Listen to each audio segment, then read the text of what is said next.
Doctor মানে করছিলেন, আশ্বস্ত করছিলেন যে আমরা 36 ঘন্টা তাকে অবজারভেশন করে তারপরে একটা জানাবো।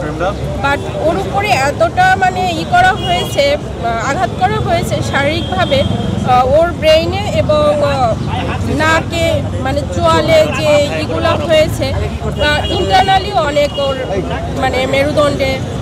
আর মানে ওরা বলছিল যে ডক্টর বলছিলেন যে আমাদের 36 ঘন্টা পরে মানে আমরা বলতে পারবো যে তার অবস্থাটা কি।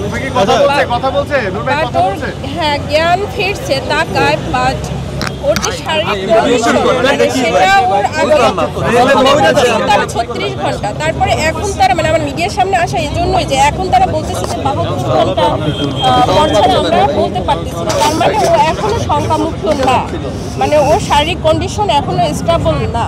তো ওই শঙ্কার জায়গাটা থেকে আমার মিডিয়ার সামনে মানে আসা, মানে আপনাদের মাধ্যমে আমি যারা আছে দেশবাসীর কাছে ওর জন্য দোয়া চাচ্ছি যেন ওকে আল্লাহ তাড়াতাড়ি সুস্থতাই করেন। আর যারা এখন ইসে আছে তাদের কাছে আমার এইটা বার্তাটা পৌঁছানো যে ওকে উন্নত ট্রিটমেন্টের জন্য মানে বাহিরে যাতে ওর চিকিৎসার ব্যবস্থাটা করা হয়, এটাই হলো আমার মেইন মানে ইসে আশা।